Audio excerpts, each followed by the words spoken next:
ನಮಸ್ಕಾರ ಸ್ನೇಹಿತರೆ, KSOU ಕ್ಲಾಸಸ್ಗೆ ಸ್ವಾಗತ. ಇವತ್ತು ನಾನು ಪ್ರಥಮ BA ಎಕನಾಮಿಕ್ಸ್ ಅಲ್ಲಿ ಬರುವಂತಹ ಒಂದು ಇಂಪಾರ್ಟೆಂಟ್ ಆದ ಟಾಪಿಕ್ ಬಗ್ಗೆ ಕ್ಲಾಸ್ ಅನ್ನ ತಗೊಳ್ತಾ ಇದ್ದೇನೆ.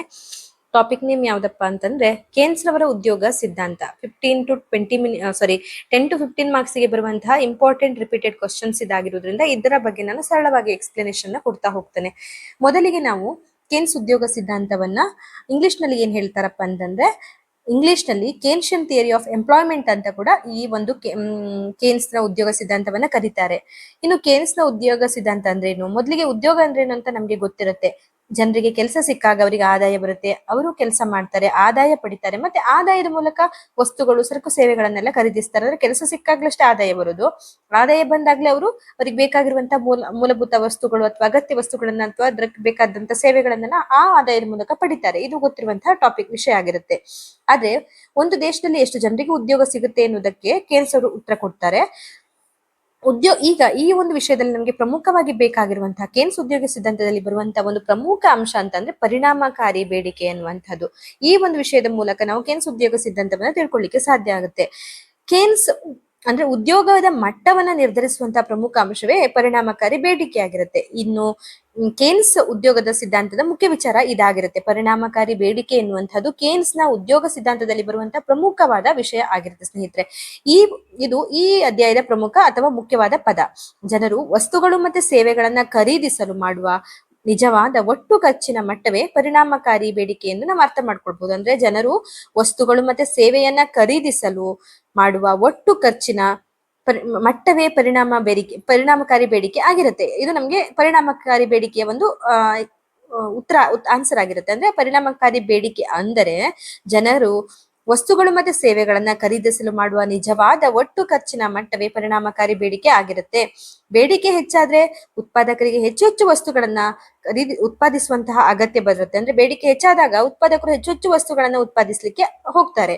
ಉತ್ಪಾದನೆ ಹೆಚ್ಚಾದ್ರೆ ಹೆಚ್ಚು ಹೆಚ್ಚು ಕಾರ್ಮಿಕರ ಅಗತ್ಯತೆ ಕೂಡ ಬರುತ್ತೆ. ಆದ್ರಿಂದ ಉದ್ಯೋಗ ಹೆಚ್ಚಾಗುತ್ತೆ. ಅದೇ ರೀತಿಯಲ್ಲಿ ಬೇಡಿಕೆ ಕಡಿಮೆಯಾದ್ರೆ ಕೂಡ ಉದ್ಯೋಗ ಕಡಿಮೆ ಆಗುತ್ತೆ. ಅಂದ್ರೆ ಬೇಡಿಕೆ ಹೆಚ್ಚಾದಾಗ ಉತ್ಪಾದನೆಯೂ ಹೆಚ್ಚಾಗುತ್ತೆ, ಕಾರ್ಮಿಕರ ಸಂಖ್ಯೆನೂ ಹೆಚ್ಚಾಗುತ್ತೆ, ಆದ ಕಾರಣ ಉದ್ಯೋಗ ಕೂಡ ಹೆಚ್ಚಾಗುತ್ತೆ. ಅದೇ ರೀತಿಯಲ್ಲಿ ಬೇಡಿಕೆ ಕಡಿಮೆಯಾದ್ರೆ ಉದ್ಯೋಗ ಕೂಡ ಕಡಿಮೆ ಆಗುತ್ತೆ. ಹೀಗಾಗಿ ಉತ್ಪಾದನೆ ಕಡಿಮೆಯಾದ್ರೆ ಉದ್ಯೋಗವೂ ಕಡಿಮೆ ಆಗಬಹುದು. ಅಲ್ಲಿ ನಮ್ಗೆ ಪರಿಣಾಮಕಾರಿ ಬೇಡಿಕೆ ಎಷ್ಟು ಇಂಪಾರ್ಟೆಂಟ್ ಅನ್ನೋದು ಅರ್ಥ ಆಗ್ತದೆ ಈ ಕೇನ್ಸ್ ನ ಉದ್ಯೋಗ ಸಿದ್ಧಾಂತದಲ್ಲಿ. ಅಂದ್ರೆ ಪರಿಣಾಮಕಾರಿ ಬೇಡಿಕೆ ಹೆಚ್ಚಾದಾಗ ಉತ್ಪಾದನೆಯೂ ಹೆಚ್ಚಾಗುತ್ತೆ, ಉದ್ಯೋಗವೂ ಕೂಡ ಹೆಚ್ಚಾಗುತ್ತೆ. ಹಾಗಾಗಿ ಉದ್ಯೋಗದ ಸಿದ್ಧಾಂತದಲ್ಲಿ ಪರಿಣಾಮಕಾರಿ ಬೇಡಿಕೆ ಎನ್ನುವಂಥದ್ದು ಮುಖ್ಯವಾದ ಪಾತ್ರವನ್ನ ವಹಿಸುತ್ತೆ ಅಥವಾ ಪ್ರಮುಖವಾದ ಅಂಶವಾಗಿರುತ್ತೆ. ಇನ್ನು ಪರಿಣಾಮಕಾರಿ ಬೇಡಿಕೆ ಎನ್ನುವಂಥದ್ದು ಕಡಿಮೆಯಾದಾಗ ಉತ್ಪಾದನೆ ಕೂಡ ಕಡಿಮೆಯಾಗುತ್ತೆ, ಉದ್ಯೋಗವೂ ಕೂಡ ಕಡಿಮೆಯಾಗುತ್ತೆ. ಸೊ ನಾವೀಗ ಪರಿಣಾಮಕಾರಿ ಬೇಡಿಕೆ ಅಂದ್ರೆ ಏನು ಅಂತ ಇನ್ನೊಂದ್ಸಲ ತಿಳ್ಕೊಳ್ಳೋದಾದ್ರೆ, ಜನರು ವಸ್ತುಗಳು ಮತ್ತೆ ಸೇವೆಗಳನ್ನ ಖರೀದಿಸಲು ಮಾಡುವ ನಿಜವಾದ ಒಟ್ಟು ಖರ್ಚಿನ ಮಟ್ಟವೇ ಪರಿಣಾಮಕಾರಿ ಬೇಡಿಕೆ ಆಗಿರುತ್ತೆ. ಮತ್ತೆ ಉತ್ಪಾದನೆ ಹೆಚ್ಚಾದಾಗ ಹೆಚ್ಚೆಚ್ಚು ಉತ್ಪಾದನೆ ಮಾಡ್ಬೇಕಾಗತ್ತೆ. ಉತ್ಪಾದನೆ ಹೆಚ್ಚಾದಾಗ ಕಾರ್ಮಿಕರ ಅವಶ್ಯಕತೆ ಜಾಸ್ತಿ ಇರುತ್ತೆ. ಕಾರ್ಮಿಕರ ಅವಶ್ಯಕತೆ ಜಾಸ್ತಿ ಆದಾಗ ಹೆಚ್ಚು ಹೆಚ್ಚು ಉದ್ಯೋಗದ ಸೃಷ್ಟಿಯಾಗಿರುತ್ತೆ. ಸೊ ಪರಿಣಾಮಕಾರಿ ಬೇಡಿಕೆ ಅಂದ್ರೆ ಉತ್ಪಾದನೆ ಹೆಚ್ಚು, ಉದ್ಯೋಗವು ಹೆಚ್ಚು. ಇನ್ನು ಪರಿಣಾಮಕಾರಿ ಬೇಡಿಕೆ ಕಡಿಮೆ ಆದಾಗ ಉತ್ಪಾದನೆ ಕೂಡ ಕಡಿಮೆ ಆಗುತ್ತೆ, ಉದ್ಯೋಗ ಕೂಡ ಕಡಿಮೆ ಆಗುತ್ತೆ. ಪರಿಣಾಮಕಾರಿ ಬೇಡಿಕೆ ಹೇಗೆ ನಿರ್ಧಾರವಾಗುತ್ತೆ ಅಂತ ತಿಳ್ಕೊಳ್ಳೋದಾದ್ರೆ, ಕೇನ್ಸ್ ರವರ ಪ್ರಕಾರ ಪರಿಣಾಮಕಾರಿ ಬೇಡಿಕೆಯನ್ನು ಅರ್ಥ ಮಾಡಿಕೊಳ್ಳಲು ಎರಡು ವಿಷಯಗಳು ಪ್ರಮುಖವಾದ ಪಾತ್ರವನ್ನ ವಹಿಸುತ್ತೆ. ಒಂದು ಒಟ್ಟು ಬೇಡಿಕೆ ಬೆಲೆ ಮತ್ತೆ ಒಟ್ಟು ಪೂರೈಕೆ ಬೆಲೆ ಎನ್ನುವಂತಹ ಎರಡು ವಿಷಯಗಳು ಪರಿಣಾಮಕಾರಿ ಬೇಡಿಕೆಯನ್ನು ಅರ್ಥ ಮಾಡಿಕೊಳ್ಳಲು ನಮ್ಗೆ ಮುಖ್ಯವಾದ ಅಂಶಗಳಾಗಿರುತ್ತೆ. ಇಲ್ಲಿ ನಾವು ಒಟ್ಟು ಬೇಡಿಕೆ ಬೆಲೆ ಅಂದ್ರೆ ಏನಂತ ತಿಳ್ಕೊಳ್ಬೇಕಾಗತ್ತೆ. ಈಗ ಒಂದು ಟಾಪಿಕ್ ಅನ್ನ ನಾವು ಕಲಿತಾ ಹೋಗ್ದಾಗೆ, ಕ್ಲಾಸ್ ಮಾಡ್ತಾ ಹೋದಾಗೆ ನಿಮ್ಗೆ ಅನೇಕ ಟಾಪಿಕ್ಗಳು, ಅದರಲ್ಲಿ ಇರುವಂತಹ ವಿಷಯಗಳನ್ನ ಎಕ್ಸ್ಪ್ಲೇನ್ ಮಾಡ್ಲಿಕ್ಕೆ ಅನೇಕ ಟಾಪಿಕ್ಗಳು ಬರುತ್ತೆ.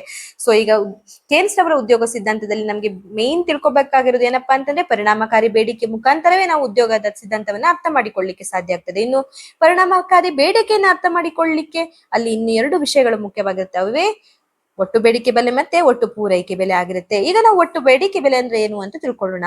ಒಂದು ನಿರ್ದಿಷ್ಟ ಪ್ರಮಾಣದ ಉದ್ಯೋಗಿಗಳನ್ನ ಕೆಲಸಕ್ಕೆ ತೆಗೆದುಕೊಂಡು ಉತ್ಪಾದನೆ ಮಾಡಿದ ನಂತರ ಆ ಉತ್ಪನ್ನಗಳನ್ನ ಮಾರಾಟ ಮಾಡುವ ಮೂಲಕ ಉತ್ಪಾದಕರು ಪಡೆಯಬಹುದು ಎಂದು ನಿರೀಕ್ಷಿಸುವ ಒಟ್ಟು ಆದಾಯವನ್ನೇ ಒಟ್ಟು ಬೇಡಿಕೆ ಬೆಲೆ ಎಂದು ಕರೀತಾರೆ. ಅಂದ್ರೆ ಇನ್ನೊಂದ್ಸಲ ಹೇಳ್ತೀನಿ, ಒಂದು ನಿರ್ದಿಷ್ಟ ಪ್ರಮಾಣದ ಉದ್ಯೋಗಿಗಳನ್ನ ಕೆಲಸಕ್ಕೆ ತೆಗೆದುಕೊಂಡು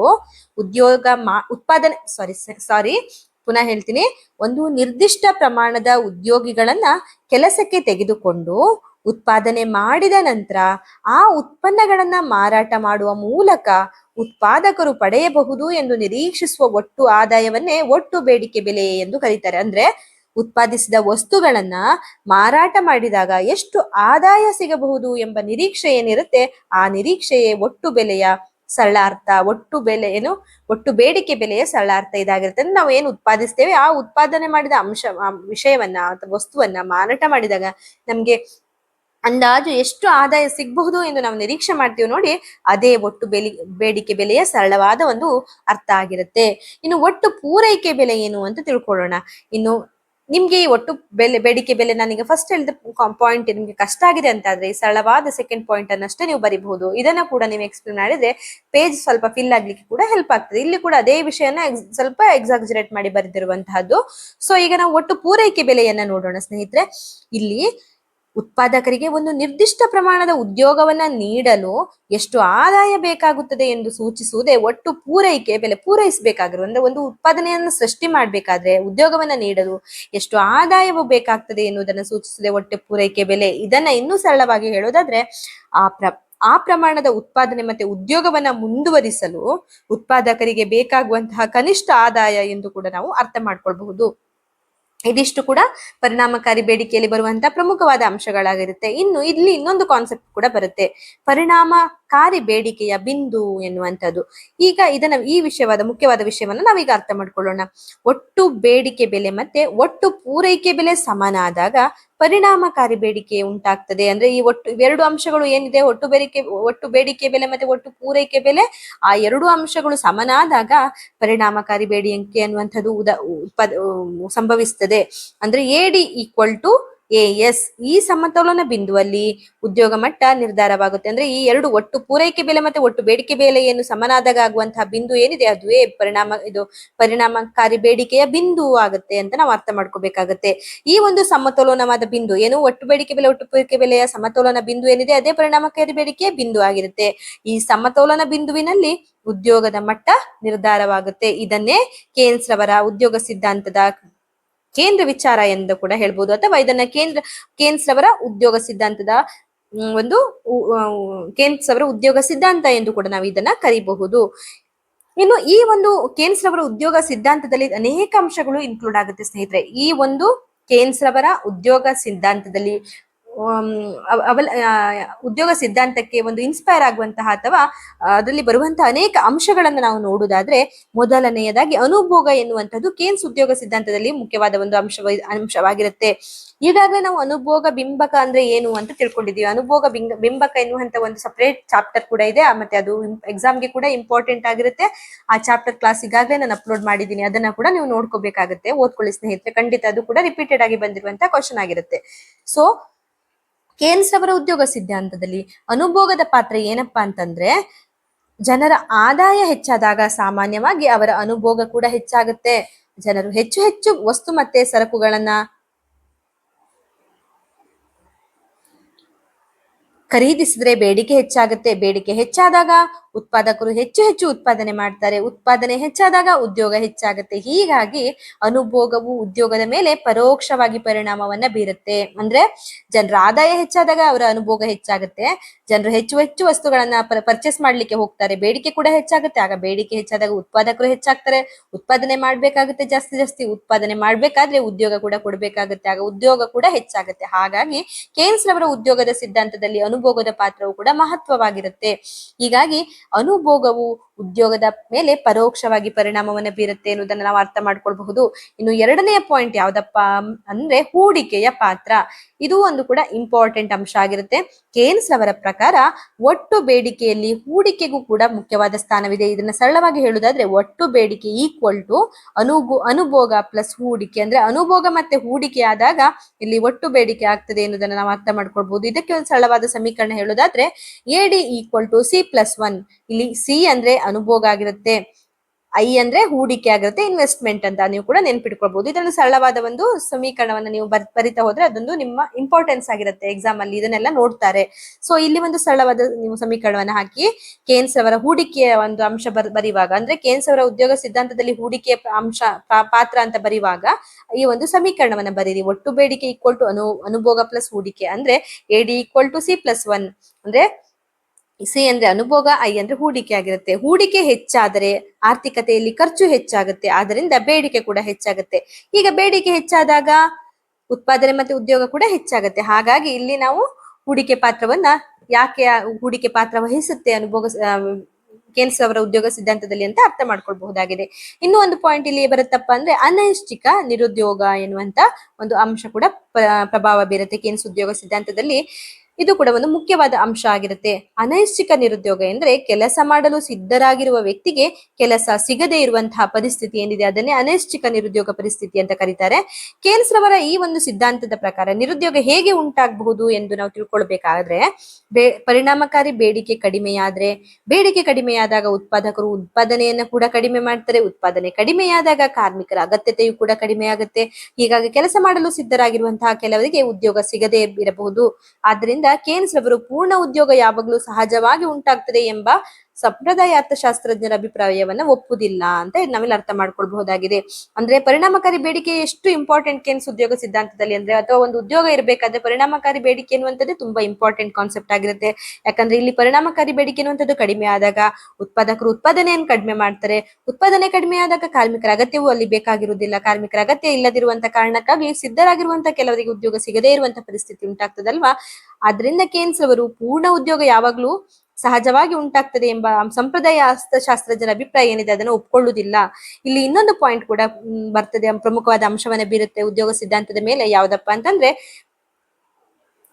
ಅಪೂರ್ಣ ಉದ್ಯೋಗದ ಸಮತೋಲನ. ಇದು ಕೂಡ ಪರೀಕ್ಷೆಗೆ ತುಂಬಾ ಮುಖ್ಯವಾಗಿರುತ್ತೆ. ಕೇನ್ಸ್ ಅವರ ಪ್ರಕಾರ ಆರ್ಥಿಕತೆಯಲ್ಲಿ ಪೂರ್ಣ ಉದ್ಯೋಗವಿಲ್ಲದಿದ್ದರೂ ಸಮತೋಲನ ಉಂಟಾಗಬಹುದು. ಅಂದ್ರೆ ಆರ್ಥಿಕತೆ ಒಂದು ಸ್ಥಿರ ಸ್ಥಿತಿಯಲ್ಲಿ ಇರುತ್ತೆ, ಪೂರ್ಣ ಉದ್ಯೋಗ ಇಲ್ಲದಿದ್ರೂ ಕೂಡ ಸಮತೋಲನ ಉಂಟಾಗುತ್ತೆ. ಯಾವ ಕಾರಣಕ್ಕಾಗಿ ಅಂದ್ರೆ ಅಲ್ಲಿ ಆರ್ಥಿಕತೆ ಒಂದು ಸ್ಥಿರ ಸ್ಥಿತಿಯಲ್ಲಿ ಇರುತ್ತದೆ, ಆದ್ರೆ ಎಲ್ಲರಿಗೂ ಉದ್ಯೋಗ ಸಿಕ್ಕಿರ್ಬೇಕೆಂದಿಲ್ಲ ಎಂದು ಇಲ್ಲಿ ಹೇಳ್ತಾರೆ.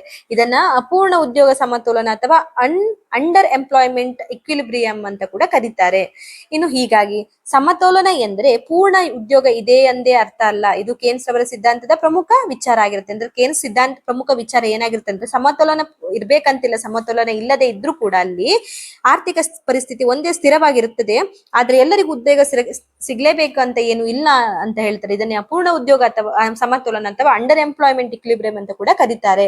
ಸಮತೋಲನ ಇದೆ ಎಂದರೆ ಪೂರ್ಣ ಉದ್ಯೋಗ ಇದೆ ಅಂತ ಅರ್ಥ ಅಲ್ಲ. ಅಲ್ಲಿ ಸಮತೋಲನ ಇಲ್ಲದೆ ಇದ್ರೂ ಕೂಡ ಅಲ್ಲಿ ಒಂದು ಆರ್ಥಿಕ ಪರಿಸ್ಥಿತಿ ಸ್ಥಿರವಾಗಿರಬಹುದು ಅಂತ ಇಲ್ಲಿ ಕೇನ್ಸ್ ಅವರು ಹೇಳುವುದನ್ನ ನಾವು ಅರ್ಥ ಮಾಡ್ಕೊಳ್ಬಹುದಾಗಿದೆ. ಇದಿಷ್ಟು ಕೂಡ ಒಂದು ಕೇನ್ಸ್ ಉದ್ಯೋಗ ಸಿದ್ಧಾಂತದ ಮೇಲೆ ಪರಿಣಾಮವನ್ನು ಬೀರುವಂತಹ ಅಂಶವಾಗಿರುತ್ತೆ. ಯಾವುದು? ಒಂದನೇದು ಅನುಭೋಗದ ಪಾತ್ರ, 2 ಹೂಡಿಕೆ ಪಾತ್ರ, 3 ಅನೈಚ್ಛಿಕ ನಿರುದ್ಯೋಗ, 4 ಅಪೂರ್ಣ ಉದ್ಯೋಗ ಸಮತೋಲನ. ಇದಿಷ್ಟು ಕೂಡ. ಇನ್ನು ಸರ್ಕಾರದ ಪಾತ್ರ ಏನಪ್ಪಾ? ಕೇನ್ಸ್ ಉದ್ಯೋಗ ಸಿದ್ಧಾಂತದಲ್ಲಿ ಸರ್ಕಾರದ ಪಾತ್ರ ಏನಿರುತ್ತೆ ಅಂತ ನೋಡೋದಾದ್ರೆ, ಕೇನ್ಸ್ ಸಿದ್ಧಾಂತದಲ್ಲಿ ಸರ್ಕಾರಕ್ಕೂ ಪ್ರಮುಖ ಪಾತ್ರವಿದೆ. ಪರಿಣಾಮಕಾರಿ ಬೇಡಿಕೆ ಕಡಿಮೆಯಾದಾಗ ಸರ್ಕಾರ ವೆಚ್ಚವನ್ನ ಹೆಚ್ಚಿಸುವ ಮೂಲಕ ಆರ್ಥಿಕ ಚಟುವಟಿಕೆಗಳ ಮೇಲೆ ಉತ್ತೇಜಿಸಬಹುದು. ಅಂದ್ರೆ ಅಂತಹ ಸಂದರ್ಭದಲ್ಲಿ ಪರಿಣಾಮಕಾರಿ ಬೇಡಿಕೆ ಕಡಿಮೆ ಆಗುತ್ತಲ್ವಾ, ಆಗ ಉದ್ಯೋಗ ಕಡಿಮೆ ಆಗುವಂತ ಸಿಚುವೇಶನ್ ಇರುತ್ತೆ. ಹಾಗಾಗಿ ಸರ್ಕಾರವು ತನ್ನ ವೆಚ್ಚವನ್ನ ಹೆಚ್ಚಿಸುವ ಮೂಲಕ ಆರ್ಥಿಕ ಚಟುವಟಿಕೆಗಳನ್ನು ಉತ್ತೇಜಿಸಲಿಕ್ಕೆ ಹೋಗ್ತದೆ, ಹೆಚ್ಚು ಉದ್ಯೋಗಗಳನ್ನ ಸೃಷ್ಟಿ ಮಾಡ್ಲಿಕ್ಕೆ ಆಗ ಪ್ರಯತ್ನಿಸುತ್ತೆ. ಆರ್ಥಿಕ ಚಟುವಟಿಕೆಗಳನ್ನ ಆಗ ಉತ್ತೇಜಿಸುತ್ತೆ ಸರ್ಕಾರಗಳು. ಸಾರ್ವಜನಿಕ ಯೋಜನೆಗಳ ಮೇಲೆ ಸರ್ಕಾರ ಖರ್ಚು ಮಾಡಿದ್ರೆ ಉದ್ಯೋಗವನ್ನ ಮಾಡಬಹುದಾಗಿದೆ.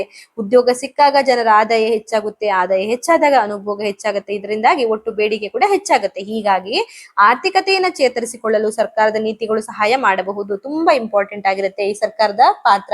ಅಂದ್ರೆ ದೇಶದ ಆರ್ಥಿಕ ಪರಿಸ್ಥಿತಿ ಹದಗೆಡ್ಲಿಕ್ಕೆ ಪರಿಣಾಮಕಾರಿ ಬೇಡಿಕೆ ಕಡಿಮೆ ಆಗ್ತದೆ. ಪರಿಣಾಮಕಾರಿ ಬೇಡಿಕೆ ಕಡಿಮೆಯಾದಾಗ ಉದ್ಯೋಗ ಸೃಷ್ಟಿ ಕೂಡ ಕಡಿಮೆ ಆಗುತ್ತೆ. ಹೇಗೆ? ಬೇಡಿಕೆ ಕಡಿಮೆಯಾದಾಗ ಉತ್ಪಾದನೆ ಕಡಿಮೆ ಆಗುತ್ತೆ, ಉತ್ಪಾದನೆ ಕಡಿಮೆ ಆದ್ರೆ ಉತ್ಪಾದಕರ ಸಂಖ್ಯೆ ಕಡಿಮೆ ಆಗುತ್ತೆ, ಉದ್ಯೋಗದ ಸಂಖ್ಯೆ ಕೂಡ ಕಡಿಮೆ ಆಗ್ತಾ ಹೋಗುತ್ತೆ. ಆಗ ಅಲ್ಲಿ ಒಂದು ಆರ್ಥಿಕ ಪರಿಸ್ಥಿತಿ ಕೆಳಗಡೆ ಬರುತ್ತೆ, ಅಥವಾ ಏನ್ ಹೇಳ್ತಾರೆ, ಇಳಿಮುಖ ಆಗುತ್ತೆ ಆರ್ಥಿಕ ಪರಿಸ್ಥಿತಿ. ಅಂತಹ ಸಂದರ್ಭದಲ್ಲಿ ಸರ್ಕಾರವೇ ವೆಚ್ಚವನ್ನ ಹೆಚ್ಚಿಸುವ ಮೂಲಕ ಆರ್ಥಿಕ ಚಟುವಟಿಕೆಗಳಿಗೆ ಉತ್ತೇಜಿಸಬಹುದು, ಅಥವಾ ಸಾರ್ವಜನಿಕ ಯೋಜನೆಗಳ ಮೇಲೆ ಸರ್ಕಾರ ಸ್ವಲ್ಪ ಕಾರ್ಯವನ್ನ ಖರ್ಚು ಮಾಡಿದಾಗ ಉದ್ಯೋಗವನ್ನ ಸೃಷ್ಟಿ ಮಾಡಬಹುದು. ಇನ್ನು ಉದ್ಯೋಗ ಸಿಕ್ಕಾಗ ಜನರ ಆದಾಯ ಹೆಚ್ಚಾಗುತ್ತೆ, ಆದಾಯ ಹೆಚ್ಚಾದಾಗ ಅನುಭೋಗ ಹೆಚ್ಚಾಗುತ್ತೆ, ಒಟ್ಟು ಬೇಡಿಕೆ ಕೂಡ ಹೆಚ್ಚಾಗುತ್ತೆ. ಹೀಗಾಗಿ ಆರ್ಥಿಕ ಪರಿಸ್ಥಿತಿಯನ್ನ ಚೇತರಿಸಿಕೊಳ್ಳಲು ಸರ್ಕಾರದ ನೀತಿಗಳು ಸಹಾಯ ಮಾಡುತ್ತೆ. ಇನ್ನು ಸಂಪ್ರದಾಯ ಸಿದ್ಧಾಂತಕ್ಕಿಂತ ಕೇನ್ಸ್ ಸಿದ್ಧಾಂತ ಹೇಗೆ ಭಿನ್ನ ಎಂದು ನೋಡುವುದಾದ್ರೆ, ಸಂಪ್ರದಾಯ ಸಿದ್ಧಾಂತದಲ್ಲಿ ಅರ್ಥಶಾಸ್ತ್ರಜ್ಞರು ಏನ್ ಹೇಳ್ತಾರ ಅಂತಂದ್ರೆ, ಮಾರುಕಟ್ಟೆಯ ಶಕ್ತಿಗಳಿಂದ ಪೂರ್ಣ ಉದ್ಯೋಗ ಸಹಜವಾಗಿ ಉಂಟಾಗ್ತದೆ ಎಂದು ನಂಬ್ತಾರೆ. ಅಂದ್ರೆ ಸಂಪ್ರದಾಯ ಅರ್ಥಶಾಸ್ತ್ರಜ್ಞರು ಮಾರುಕಟ್ಟೆಯ ಶಕ್ತಿಗಳಿಂದ ಪೂರ್ಣ ಉದ್ಯೋಗ ಸಹಜವಾಗಿ ಉಂಟಾಗ್ತದೆ ಅಂತ ಹೇಳ್ತಾರೆ. ಆದ್ರೆ ಕೇನ್ಸ್ ಏನ್ ಹೇಳ್ತಾರೆ, ಸಂಪ್ರದಾಯ ಸಿದ್ಧಾಂತದ ಸಂಪ್ರದಾಯ ಸಿದ್ಧಾಂತಗಳಲ್ಲಿ ಏನ್ ಬರುತ್ತೆ, ಮಾರುಕಟ್ಟೆಯ ಶಕ್ತಿಗಳಿಂದ ಪೂರ್ಣ ಉದ್ಯೋಗ ಸಹಜವಾಗಿ ಉಂಟಾಗುತ್ತೆ ಅಂತಾರೆ. ಆದ್ರೆ ಕೇನ್ಸ್ ಪರಿಣಾಮಕಾರಿ ಬೇಡಿಕೆಯ ಕಡಿಮೆಯಾದ್ರೆ ನಿರುದ್ಯೋಗ ಉಂಟಾಗಬಹುದು, ಪೂರ್ಣ ಉದ್ಯೋಗಕ್ಕಿಂತ ಕಡಿಮೆ ಮಟ್ಟದಲ್ಲಿಯೂ ಸಮತೋಲನ ಇರಬಹುದು ಎಂದು ಕೇನ್ಸ್ ಅವರ ಸಿದ್ಧಾಂತದಲ್ಲಿ ಬೇಡಿಕೆಗೆ ಇಲ್ಲಿ ಹೆಚ್ಚು ಪ್ರಾಮುಖ್ಯತೆಯನ್ನ ಕೊಡ್ತಾರೆ. ಇದು ಸಂಪ್ರದಾಯ ಸಿದ್ಧಾಂತಕ್ಕಿಂತ ಕೇನ್ಸ್ ಸಿದ್ಧಾಂತ ಹೇಗೆ ಭಿನ್ನ ಎನ್ನುವುದನ್ನು ನಾವು ಈ ಮೂಲಕ ಅರ್ಥ ಮಾಡ್ಕೊಳ್ಬಹುದು. ಈ ಪಾಯಿಂಟ್ ಅನ್ನು ಬೇಕಾದ್ರೆ ನಿಮ್ಗೆ ಏನಾದ್ರು ತಿಳ್ಕೊಳ್ಬೇಕು, ಸರಿಯಾಗಿ ಅರ್ಥ ಮಾಡ್ಕೊಳ್ಬೇಕಂತಿದ್ರೆ ಸ್ಕ್ರೀನ್ ಶಾಟ್ ಅನ್ನ ತೆಗೆದುಕೊಳ್ಬಹುದು ಇದೊಂದು ಪಾಯಿಂಟ್ ಅನ್ನ. ಇನ್ನು ಹಾಗಾಗಿ ಪರೀಕ್ಷೆಗೆ ಮುಖ್ಯ ಅಂಶಗಳೇನೆಲ್ಲ ಬರುತ್ತೆ ಈ ಕೇನ್ಸ್ ಸಿದ್ಧಾಂತದಲ್ಲಿ ಅಂತ ಅನ್ಕೊಳ್ಳೋದಾದ್ರೆ, ಒಂದು ಕೇನ್ಸ್ ಸಿದ್ಧಾಂತದ ಅರ್ಥವನ್ನ ಕೇಳ್ತಾರೆ. ಆಮೇಲೆ ಅಲ್ಲಿ ಬರುವಂತಹ ಪ್ರಮುಖವಾದ ಪಾಯಿಂಟ್ ಏನು, ಪರಿಣಾಮಕಾರಿ ಬೇಡಿಕೆ.